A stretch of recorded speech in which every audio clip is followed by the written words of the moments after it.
దేవాలయం రెండో శివరాత్రి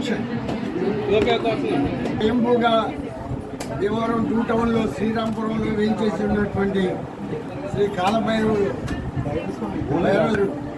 ఈరోజు మరి శివరాత్రి పర్వదినం సందర్భంగా మాఘమాసంలో వచ్చినటువంటి శివరాత్రి చాలా విశిష్టమైన శివరాత్రిది.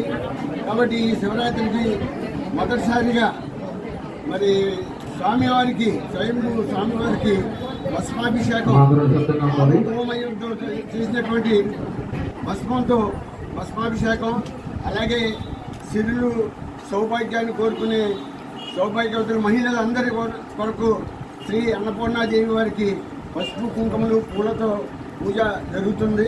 మరి భక్తులందరూ చక్కగా సహకరించారు. అలాగే పూజ అయ్యేంత వరకు ఉండి తీర్థప్రసాదాలు తీసుకుని వెళ్ళవలసిందిగా. నగేంద్ర కన్యా వృషకేతనాభ్యాం నమో నమః శంకర పార్వతీభ్యాం.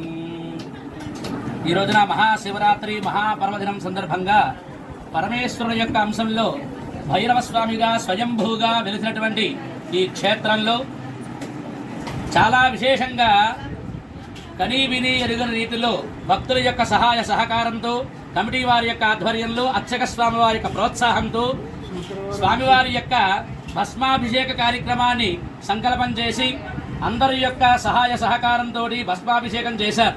మరి భస్మం అనేది త్రయంబకం జజామహే సుగంధిం పుష్టివర్ధనం అంటారు. ఆ భస్మాన్ని ధరిస్తేనే ఆయుష్య పెరుగుతుంది. అటువంటి యొక్క శివరాత్రి రోజున స్వామివారి అంశమైనటువంటి ఆ భైరవ స్వామి వారికి ఒక్కసారి భస్మాభిషేకం చేయడం ద్వారా ఈ యొక్క గ్రామ ప్రజలు దేశము రాష్ట్రము అంతా కూడా సుభిక్షంగా ఉండాలి, అందరూ బాగుండాలి అనేటువంటి సత్సంకల్పంతో అర్చక స్వామివారి యొక్క ప్రోత్సాహంతో అత్యంత వైభవితంగా స్వామివారి యొక్క భస్మాభిషేకం, స్త్రీల యొక్క సౌభాగ్యం కోసం అమ్మవారి అన్నపూర్ణాదేవిగా కాశీ క్షేత్రమే ఇక్కడ ఉన్నట్టుగా మనకి అందరికీ కూడా కనపడుతూ ఉంటుంది. అన్నపూర్ణాదేవిగా ఇక్కడ ప్రసిద్ధిగాంచింది అమ్మవారు.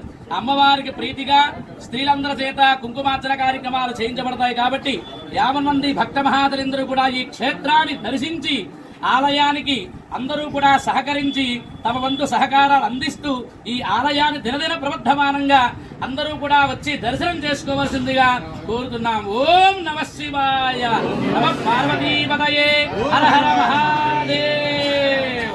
మరి ఆలయానికి పైన పప్పు గాని ఎటువంటివి కూడా ఉండకూడదని చెప్పేసి స్వామి కల్లా పడతాం. అప్పటి నుంచి కూడా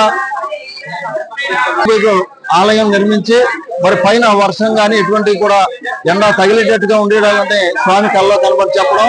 మరి అలాగే కాల భైరవాష్టమి కూడా ఇక్కడ ఇక విశిష్టమైనటువంటి పూజలు నిర్వహించడం, అలాగే సంతానం దీర్ఘకాలిక వ్యాధులతో బాధపడే వారందరూ కూడా 14 మంగళవారాలు 18 శనివారాలు చేసినట్లయితే వారు దీర్ఘకాలిక కోరికలు తీరుతాయన్న నమ్మకం. మరి ఇక్కడ మహాశివరాత్రి సందర్భంగా ఈ రోజు పూజా కార్యక్రమాలు నిర్వహించడం జరుగుతుంది.